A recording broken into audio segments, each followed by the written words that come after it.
Jerome Shabazz, and we're at the Overbrook Environmental Education Center on Lancaster Avenue.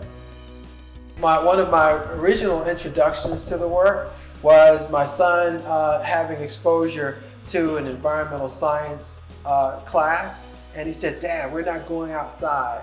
We're not getting exposed to the built and natural environments around us. Maybe you can help." After talking to the principal and the coordinator for the program and the assistant district coordinators for the school district, we were able to create this whole series of external trips and activities where the students were learning by doing. And so after the first year of seeing those increased grades, we wrote a curriculum.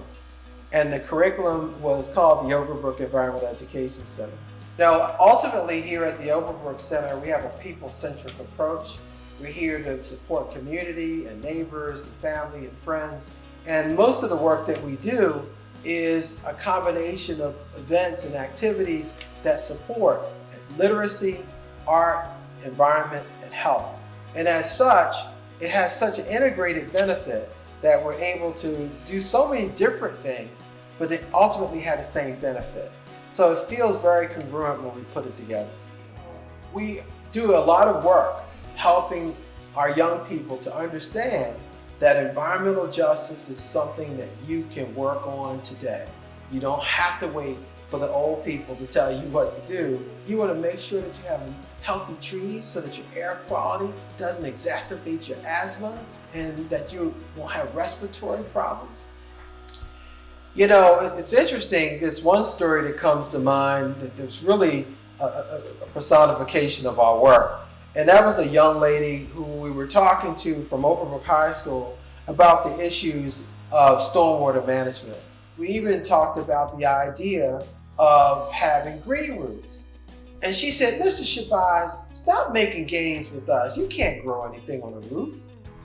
And we talked about the idea of, oh yes, there are people who can put vegetation on a roof and it collects stormwater, and through exposure to the sun, it evaporates. And so this transpiration of water is an elegant way of keeping our stormwater systems from overflowing. But we were able to demonstrate for this young lady how you could collect stormwater from the roof, and it did so much for her understanding about how systems work, how the buildings work, how property work, how stormwater work.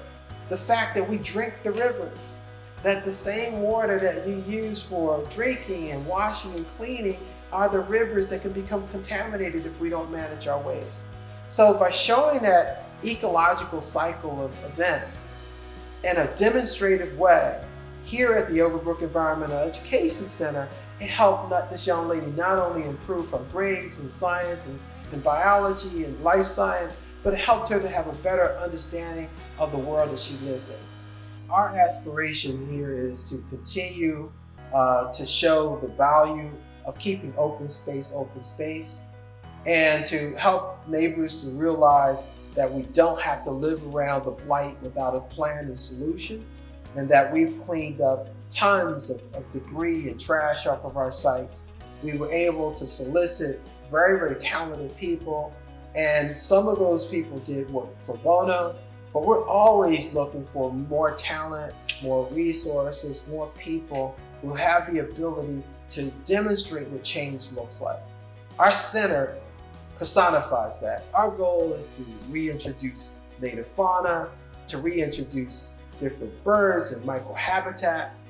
We have orchards outside now, where a site that years ago used to be a dump site, used to be blighted, and people didn't even want to walk by it. We're growing vegetables, we're growing orchards. We believe that this model can be exported all around our city, if not our region, and we really look forward to the future.